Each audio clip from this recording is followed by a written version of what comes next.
بسم اللہ الرحمن الرحیم. تو کل بات چلی کہ بھئی تنافر کلمات ذوف تعریف ہو گیا تھا، اور کیا تھا؟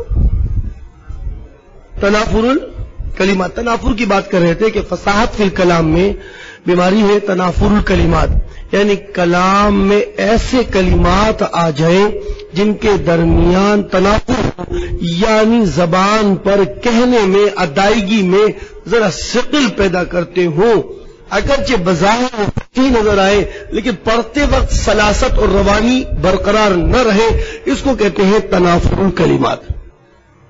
مثالیں دے دی، قبر حرب بمکان قبر لیس قرب قبر حرب قبر، لیس قرب قبر حرب قبر. ایک اور مثال پیش کی، کریم متا امدہ والورا مائی واذا ما لمت وحدی. اب سوال ہے کہ دو مثالیں کیوں پیش کی گئی؟ وانما مثل بمثالین، ماتے میں تمثیل اور مثال بنائی، دو مثالیں تنافر. اس کی وجہ کہتے ہیں لأن الاول متناہن فی الثقل والثانی دونہ. دو مثالیں اس لیے پیش کی کہ اول میں ثقل کی انتہا ہے، ثقل کی انتہا کو پہنچا ہوا ہے، اور ثانی جو ہے وہ ثقل کی انتہا کو نہیں ہے لیکن اس میں بنسبت پہلے کے ثقل کم ہے. تو اس لیے دو مثالیں بنائی کہ ایک ثقل میں بہت زیادہ ہے، دوسری میں بھی ثقل ہے لیکن کم. امتحانی مقام ہے اور یہ سوالات آتے ہیں کہ دو مثالیں کیوں پیش کی. آپ بتائیں گے کہ اول مثال ثقل کی انتہا بیان کرنے کی ہے اور دوسری مثال ثقل کی انتہا تو نہیں لیکن قدر ثقل موجود ہے، قدر کچھ ثقل موجود ہے. اب آپ اس کی وجہ بتا دیجیے. لأن منشأ الثقل فی الاول نفس اجتماع الکلمات. کہتے ہیں کہ پہلے والے میں ثقل کا دار و مدار اور منشأ اور پیدائش اس کی وہ کلمات کا جمع ہونا ہے. کلمات کا کیا ہے؟ جمع ہونا ہے. جیسے دیکھو رئیسا قربو قبری، قبر کا لفظ دیکھیں مکرر آ رہا ہے. قبرو حرب بمکان کا لیسا قرب قبری حرب قبرو. دیکھیں نا قبر کا لفظ دیکھیں، اجتماع الکلمات وہی قرب، اور قرب کے ساتھ پہ قبر، قوف کے ساتھ قبر، قرب قبر، پھر قبر حرب. یہ قبر کے لفظ بڑے اجتماع الکلمات. اس کی وجہ سے ذرا جملے میں ثقل پیدا ہوا. اجتماع الکلمات یہ ہے اصل میں محض کلمات کا جمع ہونا. قبر کے ساتھ قبر کے ساتھ جمع ہونا، یہ اصل میں ثقل کو پیدا کر رہا ہے. اور دوسری والی مثال میں اکثر میں وہ ہا اور ہا، ہا اور ہا ان کا مکرر کلمات میں جمع ہونا یہ ثقل پیدا کر رہا ہے. مکرر کلمات میں صرف ہا اور ہا نہیں، صرف ہا اور ہا نہیں بلکہ ہا اور ہا کا مکرر کلمات میں آنا یہ ثقل پیدا کر رہا ہے. دیکھیں جیسے امدحو ہا اور ہا، ہو اور ہو یہ ثقل پیدا کر رہا ہے، ہا اور ہا. لیکن ہا اور ہا محض ہا اور ہا نہیں بلکہ ورنہ اگر میں صرف میں کہہ دوں اور اس کی وجہ سے اس کو کہہ دوں کہ یہ کلام غیر بصیح ہے، کہ یہ ایسا جملہ ہے کہ جس میں ہا اور ہا جمع ہے، جس میں کیا ہے؟ اور تو سنیے گا، جس میں ہا اور ہا جمع ہے، اور میں اس وجہ سے کلام کو غیر فصیح کہہ دوں تو پھر قرآن کریم کو بھی مجھے اعوذ باللہ غیر فصیح کہنا ہوگا. فسبحہ وہاں پر بھی تو ہا اور ہا ہے، تو یہ قرآن کریم کی آیات کے حصے ہیں، تو کیسے مجھے اس کو بھی غیر فصیح کہنا ہوگا؟ تو جواب دیا گیا کہ محض صرف ہا اور ہا یہ ثقل پیدا نہیں کرتا بلکہ ہا اور ہا کا مکرر کلمات میں امدہ اس کی وجہ سے ثقل آیا. اگر یہ ایک بار ہوتا تو پھر ثقل نہیں. یہ بات یاد رکھیے گا. اس کی وجہ سے ثقل ہے. تو اس ثقل نے اس کلموں کے اندر تنافر پیدا کر دیا. کیا کر دیا؟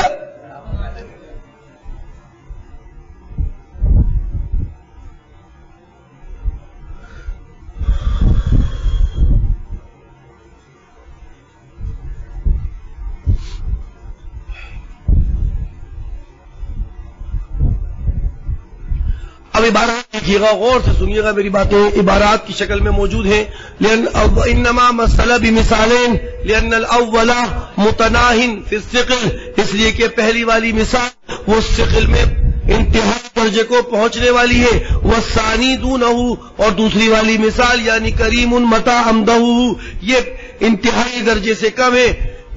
دونوں کی ثقل کی منشا، لان منشا الثقل، اس لیے کہ ثقل کا منشا، ثقل کا دار و مدار پھر اول پہلے والی مثال میں نفس اجتماع الکلمات، وہ کلمات کا جمع ہونا ہے. قربو قبری قبرو قبرو کے لفظ سے. اور ثانی، اور دوسری والی مثال میں اجتماع حروف منہا، وہ کیا ہے؟ وہ حروف کا جمع ہونا ہے. منہا مکرر کلمات کے ہونے سے، کلمات کے جمع ہونے میں، مکرر کلمات سے. منہا سے مراد من کلمات، کلمات سے حروف کا جمع ہونا ہے، یعنی ہا اور ہا کو دو کلموں میں جمع کرنا. صرف ہا اور ہا نہیں بلکہ ہا اور ہا کو مکرر کلمات میں جمع کرنا، یہ ثقل ہے. وہو فی تقریر عمدہ، اور وہ کس میں ملے گا آپ کو؟ عمدہ میں. دون مجرد جمعی، نہ کہ دون مانے نہ کہ محض ہا اور ہا کا جمع ہونا. دون مجرد الجمعی بین الہائی والہائی، نہ کہ محض ہا اور ہا کا جمع ہونا. کیوں؟ کیونکہ ہا اور ہا کے جمع ہونے کو ثقل کہیں گے. یہ تو قرآن کریم میں بھی ملتا ہے. لِوُقُوعِهِ فِي التَّنزِيلِ، کیونکہ اس جیسا جمع ہونا یعنی ہا اور ہا کا جمع ہونا. مثال کے طور پر وہ تو قرآن کریم کی آیت میں فَسَبِّحُوا میں بھی ہے، اس میں بھی ہا اور جمع ہے. فَلَا يَسِيعُ الْقَوْلُ، تو پس یہ قول کہنا صحیح نہیں ہوگا کہ بِأَنَّ مِثْلَ هَذَا الثِّقْلِ مُخِلٌّ بِالْفَصَاحَةِ، کہ محض ہا اور ہا کے جمع ہونے کو آپ فصاحت میں مخل نہیں کہیں گے. کیونکہ اگر آپ نے ہا اور ہا کے جمع ہونے کو مخل للفصاحت کہا تو پھر قرآن کریم میں بھی کیا ہوگا؟ غیر فصیح کلمات ماننے پڑ جائیں گے، جو کہ جائز نہیں. تو آپ کیا جواب دیں گے کہ ہا اور ہا کا محض ہا اور ہا کا جمع ہونا نہیں بلکہ ہا اور ہا کا مکرر کلمات میں جمع ہونا، یہ مخل للفصاحت ہے. اس پر ایک لطیفہ آپ کو سناتے ہیں. لطیفے سے مراد کام کی بات، علمی لطیفہ اپنے اس مسئلے کی تائید پر کہ ہا اور ہا یہ ثقل پیدا نہیں کر رہے بلکہ ہا اور ہا کا مکرر کلمات میں جمع ہونا یہ کیا کر رہا ہے؟ اس پر آئیے آپ کو شاگرد استاذ کے مکالمے کو سناتے ہیں. شاگرد اور استاذ کا مکالمہ.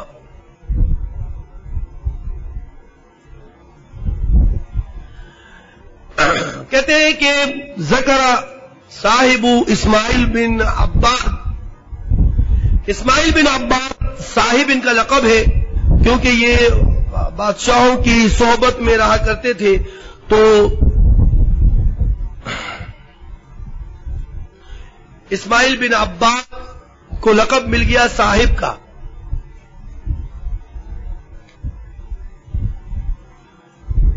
کہتے ہیں کہ یہ شیخ عبد القاہر کے استاذ بھی ہیں. یہ اپنا ایک واقعہ بیان کرتے ہیں. کہتے ہیں کہ ذکر صاحب اسماعیل بن عباد نے ذکر کیا کہ انہو انشدہ حاضر قصیدہ، کہ یہ جو کریم متى عمدہ والا ہے نا، یہ میں نے اپنے استاذ کے سامنے جن کا نام ابن العمیر تھا، میں نے اپنے استاذ کے سامنے یہ اشعار پڑھے.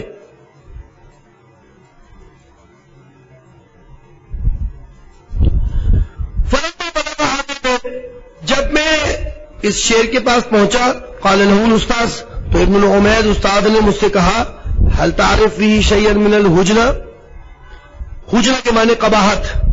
مجھے کہنے لگے کہ اسماعیل کیا تم اس شعر میں کوئی قباحت جانتے ہو؟ استاد نے مجھے کہا کریم المتا اندہو میں کوئی قباحت اور کوئی ثقل جانتے ہو؟ قال نا، اسماعیل کہتے ہیں کہ میں نے کہا کہ ہاں جانتا ہوں. تو کہ بتاؤ کیا قباحت ہے؟ کہنے لگے اس شعر میں نا انہوں نے پہلے کہا امدہو، بعد میں کہہ دیا لمتو. انہوں نے مدح کا مقابل بنایا لوم، حالانکہ مدح کا مقابل لوم نہیں ہوتا، مدح کی ضد زم ہوتی ہے. تو زم لانا چاہیے تھا. کیا لانا چاہیے تھا؟ زم لانا چاہیے تھا. یہ کیا لے؟ لمتو لے آئے. یہ ہے قباحت. یہ کیا ہے؟ قباحت. شاگرد کہہ لیں گے مقابلۃ المدی باللوم. یہاں پہ جو قباحت ہے وہ یہ ہے کہ مدح کا مقابلہ مدح کی ضد وہ لوم کے ساتھ بیان کیے. وَإِنَّمَا يُقَابِلُ بِالزَّمْ بِالْحِجَا، حالانکہ اس کا مقابل زم کے ساتھ آتا ہے، ہجا کے ساتھ آتا ہے، نہ کہ لوم کے ساتھ. وقال الاستاذ غیر ھذا اريد، غیر ھذا اريد، میں یہ نہیں، مجھے کچھ اور چاہیے. غیر ھذا اريد، میں تو اس کے علاوہ کچھ چاہتا ہوں. اور کوئی بات بتاؤ. ہوتا ہے نا ایسا پوچھتے اور کوئی بات بتاؤ. یہ بات نہیں، صحیح ہے یہ بات، لیکن مجھے یہ نہیں، مجھے کچھ اور بتاؤ کہ اس میں قباحت اور کیا ہے، مجھے کچھ اور بتاؤ. فقال صاحب، تو صاحب کہنے لگا، صاحب لقب ان کا. اسماعیل نے کہا لا ادری غیر ذالک، استاد صاحب مجھے اس کے علاوہ کچھ نہیں پتا، بس میرے نزدیک تو یہی بات تھی. وقال الاستاذ، اب استاد نے کہا سنو میں ایک تمہیں قباحت اور بتاتا ہوں. ھذا التقریر فی امدہو مع الجمع بین الہائی والہائی وہو من حروف الحلق خارج عن حد الاعتدال. کہنے لگے اصل میں بتاؤں ایک قباحت یہ ہے کہ یہاں پر تکرار ہوا ہے امدہو میں، اور تکرار میں جمع کیا ہے انہوں نے ہا اور اور اس ہا اور ہا کا دو کلموں میں جمع ہونا یہ حروف حلقی میں ہے. اس نے اس شعر کو اعتدال کی حد سے نکال دیا ہے. اب یہ معتدل شعر نہیں رہا، اس میں ثقل آ گیا ہے. نافر کل تنافر، اس میں بہت زیادہ کیا ہوا ہے؟ تنافر اور ثقل پیدا ہو گیا ہے. فاثنى علیہ صاحب اور شاگرد نے اپنے استاد کی کیا کی؟ ماشاءاللہ یا استاذ، ماشاءاللہ اثنا، تعریف کی. ماشاءاللہ یا استاذ، واقعی انت استاذ، انا تلمیذ یا استاذ، ماشاءاللہ. یہ بات کر کے ایک لطیفہ سنایا کہ معلوم ہوا کہ وہ استاد جو ہے ابن عمیر جو ہے وہ بھی اس میں ثقل کو ہا اور ہا کا مکرر کلمات میں جمع ہونا بتلا رہے ہیں. یہ ایک شاہد بنا دیا انہوں نے اپنے قول پر، اپنے دعوے پر. چل گیا.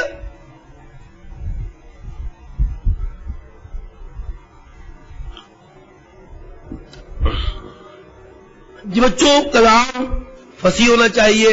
فصاحت الکلام کے لیے ضروری چیزیں کیا ہے؟ خلوصہ من ذوق التعلیف، خلوصہ من تنافر الکلمات، خلوصہ من التاکید ما فصاحتها.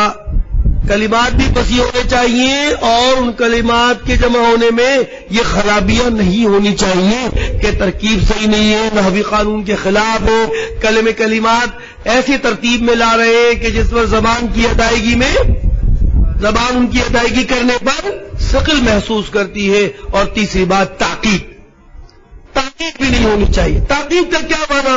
وہ تاکید یہ تیسری بیماری ہے جس کو ہم آگاہ ہونا چاہتے ہیں. اس ڈیزیز کے بعد پھر ہم اس کا علاج کریں گے. کہتے وہ تاکید اے کون الکلام معقدا. تاکید کا معنی ہے جمیل صاحب یار آپ سو رہے ہیں تو بس امت کا حال خراب کر دیا آپ نے. تاکید کون الکلامی معقدا، کلام کا کیسا ہونا؟ معقد. معقد کا معنی پیچیدہ، گرا رکھی ہوئی ہے. ٹھیک ہے.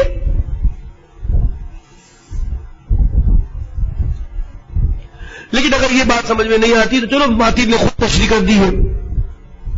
والتاکید اے لا یکون الکلام ظاہر الدلالۃ علی المراد. چلے گا. معقد کا معنی ہے کہ کلام ایسا نہ ہو کہ جو اپنی معنی مراد پر، اپنے معنی بتلانے پر ظاہر باہر ہو، واضح ہو. اگر کلام ایسا نہیں تو اس کلام کو معقد کہیں گے. جتنے ساتھی یہ بعض اوقات کلام کرتے ہیں تو وہ کہتے ہیں یار آپ کا کلام بڑا پیچیدہ ہے، میں سمجھا نہیں، ذرا وضاحت کر دیں. آپ کا کلام بڑا مغلق ہے، ذرا میں سمجھ میں نہیں آیا، آپ ذرا وضاحت کر دیں. تو اس کو کہتے ہیں معقد کلام. معقد پیچیدہ کلام، یعنی کون الکلام لا یکون الکلام ظاہر الدلالۃ علی المراد. بولیے لا یکون الکلام ظاہر الدلالۃ علی، کلام اپنے معنی مراد پر ظاہر نہ ہو، یعنی اپنے معنی دینے میں ظاہر نہ ہو، پیچیدہ ہو، لوگ مطلب نہیں سمجھ پا رہے. جمیل صاحب معنی نہیں سمجھ پا رہے آپ اس کا، آپ نے کہا پلیز ایکسپلین، ذرا وضاحت کر دے کیا ہے یہ کریں. سوچے انگلش کے ورڈ بول کے تو آپ کو ایسے بیدار کرتا ہوں، آپ پڑھتے ہوتے نہیں کیا ہے. صحیح ہے، وضاحت کرنی، اس کو کہتے ہیں معقد تاکید. چل گیا. اب آپ سوچ رہے ہوں گے بھائی کیسے ہو گیا کلام پیچیدہ، کیوں ہو گیا؟ دو وجہ ہوتی ہیں. کلام کا پیچیدہ ہونا، کلام کا اپنے معنی مراد پر ظاہر نہ ہونا، وہ دو وجہ سے. یا تو آپ نے الفاظ کی ترتیب ایسی رکھی ہے کہ اس کو سمجھنے کے لیے ہمیں یہاں وہاں گھوم گھام کے جانا پڑا ہے. الفاظ کی ترتیب میں کہیں یہاں سے مبتدا، کہیں وہاں خبر، کہیں موصوف ادھر، صفت ادھر، کہیں مستثنی ادھر اور مستثنی منہ ادھر. بہت پریشان ہو رہے ہیں اور ادھر سے گھوم کے جا رہے ہیں. یہ کلام اس طرح سے ہم الفاظ کی ترتیب کو تلاش کریں گے، اس کی وجہ سے کلام میں کیا ہوگی؟ پیچیدگی. اس کو کہتے ہیں خلل النظم. کیا بولتے ہیں اس کو؟ نظم، یعنی الفاظ کی ترتیب میں خلل ہونے کی وجہ سے کلام پیچیدہ ہو جاتا ہے. آپ سمپل جملہ بول دیں، زید فی الدار، زید قائم، مبتدا بولا، خبر بولا. اب زید بولا اور زید کے بارے میں بات شروع کر دی کہ زید ویقول ھذا، پھر کہا کہ قائم، بہت دور جا کے ارے یار یہ کیا ہے؟ زید وہ جو گھر میں رہتا ہے اور سبزیاں لے کے بھی آتا ہے، کھانا بھی لاتا ہے، وہ کھڑا ہوا ہے، بڑا مشکل ہے نا. اس کو کہتے ہیں پیچیدہ موقع. یہ ہوا نظم کے خلل کی وجہ سے. کس کی وجہ سے؟ نظم کے معنی ترتیب میں خلل ڈالا. اور دوسرا ہوتا ہے یہ انتقال. ایک انتقال میں خلل آ جاتا ہے. کس میں؟ انتقال میں. یعنی بعض اوقات معنی لفظ ایسے بولتے ہیں کہ ہم اس لفظ کو دوسرے معنی میں منتقل کرتے وقت ہمیں سوچ کے نہیں ہوتی کہ یار یہ معنی یہاں پر جا کر منتقل ہوگا تو پھر معنی نکلیں گے، تو پھر بھی سننے والے کو جو مخاطب کو تو پیچیدگی لگے گا. تو خلل جو ہے نا، تاکید جو ہے نا، معقد کلام جو ہے نا، وہ دو وجہ سے ہوتا ہے. یا تو آپ نے الفاظ میں بے ترتیبی رکھی ہے، یا آپ کے الفاظ کے معانی میں انتقالات بہت ہیں. کچھ معنی کو ادھر سے ادھر منتقل کر کے ہمیں اصل معنی ڈالنے پڑتے ہیں. تو اس وجہ سے ایسے کلام کو کلام تاکید کہتے ہیں. کلام تو صحیح ہے لیکن فصیح نہیں ہے. ٹھیک ہے. والتعقید کون الکلام معقدا، معقد کا معنی اللہ یکون الکلام ظاہر الدلالۃ علی المراد لخلل، اس کی وجہ سے، کچھ خلل کی وجہ سے، واقعین اما بالنظم، جو خلل واقع ہوگا کس میں؟ نظم میں. یعنی کیسے؟ بسبب تقدیم، مطلب یہ کہ آپ نے مؤخر کو مقدم کر دیا، او تاخیر، یا مقدم کو مؤخر کر دیا، او حذف، یا اظہار کو حذف کر دیا، او اضمار، یا مذکور کو حذف کر دیا، یا ظاہر کو اظہار کو ضمیر بنا دیا، او غیر ذالک، او غیر ذالک، یا اس کے علاوہ مما ایسی چیزیں یوجب صعوبۃ فہم المراد، جو معنی کے سمجھنے میں دشواری کو لازم کر دیتی ہیں. مثال آپ نے فاصلے لے آئے اجنبی سے کیا کیا؟ فاصلہ لے کے آ گئے آپ. مطلب آپ نے مبتدا اور خبر، صفت موصوف کے درمیان کسی اجنبی سے فاصلہ پیدا. ایک چیز مجھے کل کی یاد آ گئی اس بات پر. وہ بتاتا ہوں، یاد دلانا مجھے سبق کے ختم ہونے پر. اجنبی سے فاصلہ پیدا کر دیا آپ نے، اس کی وجہ سے کیا ہوا؟ کیا خلل آ گیا، اور خلل نے کیا کر دیا؟ تعقیب کر دی، کلام کو پیچیدہ کر دیا، اور پیچیدگی سے کلام فصیح سے نکل کر غیر فصیح میں چلا گیا. آئیے ایک مثال پڑھتے ہیں اس پر.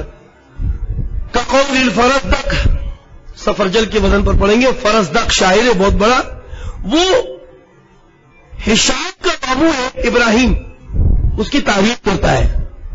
ہشام کا ماموں پھر میں ہشام کے ماموں کی مدح میں کہتا ہے. ہشام پورا نام ان کا ہشام ابن عبد الملک بن مروان، اور ان کے ماموں کا نام وہ کیا ہے؟ ابراہیم ابن ہشام بن اسماعیل المخزومی. تو کس کی تعریف کرے گا؟ ابراہیم کی تعریف کر رہا ہے. اور یہ ابراہیم جو ہے وہ ہشام کے کیا ہے؟ ماموں. فرزدق تعریف کر رہا ہے ہشام کے ماموں کی. اب دیکھیے تعریف کیسے کرتا ہے. وما مثله في الناس الا مملك ابو امه حج ابوه يقاربه. وما مثله في الناس الا مملكا ابو امه حج ابوه يقاربه. یہ تعریف کی کس کی؟ ہشام کے ماموں کس کی؟ ابراہیم کی. کیا بولا اس نے؟ دیکھیے ذرا. وما مثله في الناس، نہیں ہے اس کی مثل لوگوں میں. کس کی مثل؟ اس ابھی کا مرجع ابراہیم. شاباش. اس کی مثل اس جیسا لوگوں میں نہیں ہے. الا مملکن، سوائے اس شخص کے جس کو بادشاہت دی گئی ہے، اور وہ ہے ہشام. بھانجا. مملک سے مراد سوائے بھانجے کے یعنی ہشام بن عبد الملک، سوائے بھانجے کے. ابو امہ حی ابوہ. اچھا میں دوبارہ پڑھتا ہوں، اصل میں یہ ہے تاکید ہے نا، اس لیے مجھے دوبارہ ترکیب کرنی پڑے گی. وما مثلہ فی الناس حج، وما مثلہ فی الناس حج. وما مثلہ پڑھے زیادہ اچھا ہے. وما مثلہ فی الناس حج، یہ شعر کے اندر پڑھے. نہیں ہے اس کی مثل. اچھا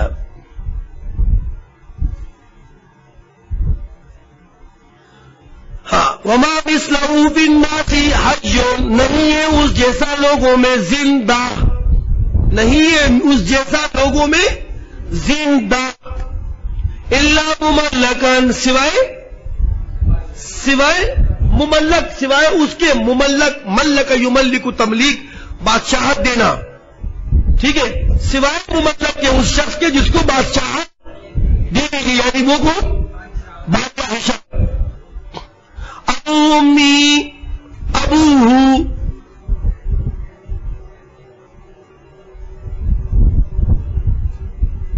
تو دوبارہ کرنا پڑے گا مجھے، پیچیدہ ہے، تاکید ہے، سوری پیچیدہ ہے، ذرا مجھے دوبارہ کرنا پڑے گا. ٹھیک ہے، ذرا پیچیدہ ہے نا، کیا کروں، مشکل ہے. اب دوبارہ کرتا ہوں. وما مثلہ فی الناس حی یقاربہ، وما مثلہ فی الناس حج یقاربہ. اب ترجمہ کرتا ہوں. نہیں ہے اس کی مثل اس جیسا لوگوں میں کہ زندہ ہو اور اس کے مشابہ ہو.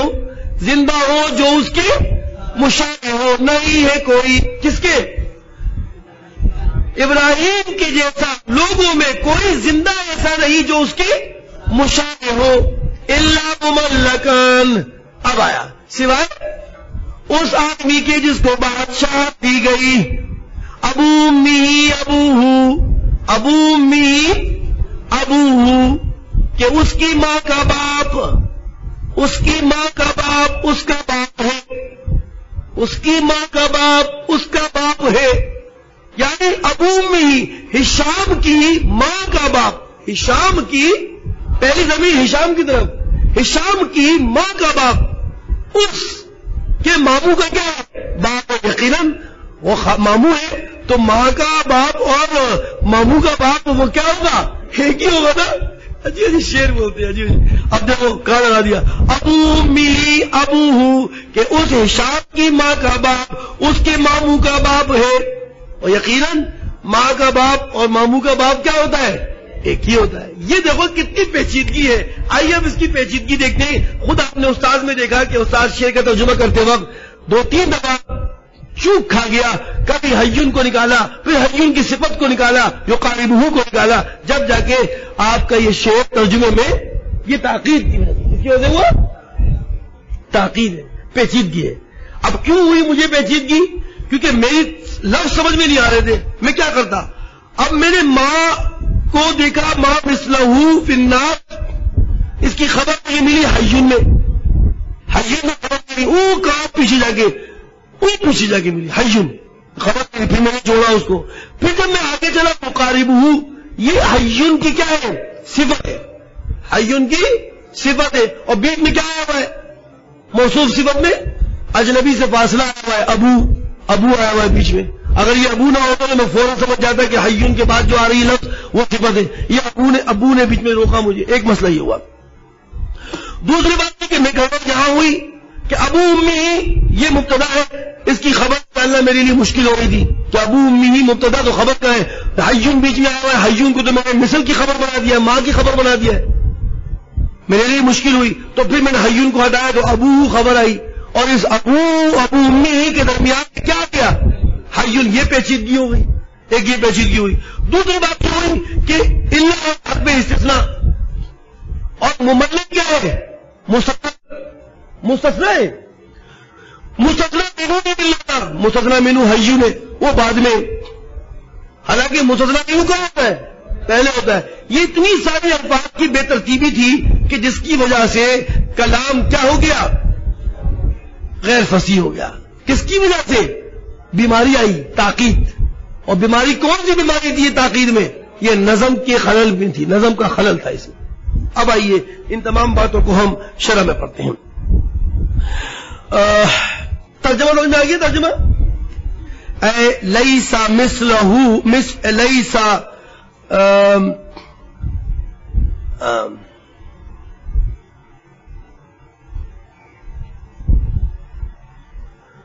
لیسا مثلہ، یہ ماں مشابہ بھی لیسا ہے. لیسا مثلہ فی الناس حی یقاربہ.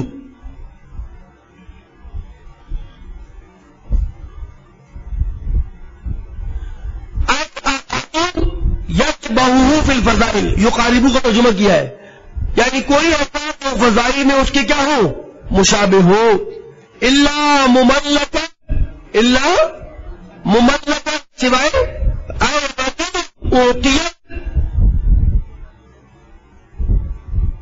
اوتیت ملک، جس کو کیا کیا گیا؟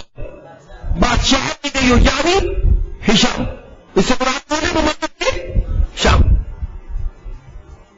ملک کہتے ہیں نا بادشاہ کو جس کو بادشاہ دی گئی. ملک اوتیت ملک یعنی ہشام، جس کو بادشاہ دی گئی یعنی وہ ہشام ہے. مملک کے مراد بھانجا ہے. ابو امی ذالک المملک، زمین کا مرجع بتایا. مملک کی ماں کا باپ یعنی ہشام کی ماں کا باپ.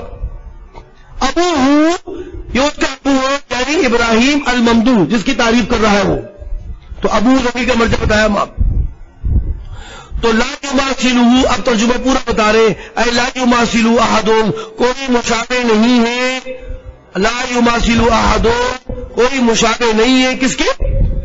ابراہیم کے. الا ابن اختہ، سوائے اس کے بھانجے کے، اور اس کا نام کیا ہے؟ ہشام. بس بات ہو گئی. اب آئیے دیکھتے ہیں اس کے اندر مزید. ففی فصل بین المبتدا والخبر، اس میں فصل ہے، فاصلہ ہے مبتدا اور خبر کے درمیان. وہ مبتدا خبر کا آنی ابو میں ابو میں کیا مبتدا اور ابو کی خبر. اب فاصلہ کس سے؟ بالاجنبی، اجنبی سے. اجنبی کیا؟ الذی ہوا حی. مل گیا؟ ایک گڑبڑ یہ ہو گئی. وبین الموصوف والصفت، اور فاصلہ ہے کس کے درمیان؟ موصوف صفت میں. کیا ہے وہ موصوف صفت؟ حی یقاربہ. وہ فاصلہ کس سے ہوا؟ اجنبی سے. الذی ہوا، اور وہ اجنبی کیا ہے؟ ابو. وتقدیم المستثنى، اور تیسری مستثنی کو پہلے لائے، مستثنی کو پہلے لائے. یعنی مملک کو پہلے پہلے لے آئے کس کے اوپر؟ علی المستثنی منہ پر، اور وہ مستثنی منہ کیا ہے؟ یہ بھی گڑبڑ ہو گئی. کتنی ہو گئی؟ 3. اور فصل کثیر بین البدل، فصل کثیر، اچھا وہ میں نے بتایا وہ خبر نہیں، وما مثلہ فی الناس وہ الگ. یہ حیون جو ہے نا یہ اصل میں لفظ پڑھیں گے وما مثلہ، کیا پڑھیں گے؟ وما مثلہ، اور یہ لیس کے مشابہ تو لیس مثلہ پڑھا جائے گا، وما مثلہ. اور حیون بدل کس کا؟ مثل کا. اچھا جی، وفصل کثیر بین البدل، بہت زیادہ فاصلہ ہے کس میں؟ بدل کے درمیان، یعنی حجون اور مبدل منہ کے درمیان. اور مبدل منہ کیا ہے؟ مثلہ، یہ ہے اصل مثلہ. فقوله مثلہ اسم ما، مثلہ کا ماں کا اسم ہے اور یہ آئی خبر. وفی الناس خبرہ، اور فی الناس کیا ہے؟ اس کی خبر. مملک منصوب، اور مملک منصوب اس لیے ہے لتقدمہ علی المستثنی منہ، کیونکہ وہ مستثنی منہ پر کیا ہے؟ مقدم ہے. اور قانون ہے کہ مستثنی منہ سے مستثنی مقدم ہو تو منصوب پڑھا جاتا ہے. یہ تو بچوں آپ کا اس شعر کے سمجھنے کی تعلق تھوڑی سی جو مجھ سے مسٹیک ہوئی تھی وہ تھی مثلہ کے لفظ میں، کہ مثلہ کا لفظ میں حیون کو خبر کہہ رہا تھا، حیون خبر نہیں ہے، حیون بدل ہے مثلہ کا. اور فی الناس کیا ہے؟ خبر ہے. اور بدل و مبدل منہ کے درمیان بھی بہت سارا کیا ہے؟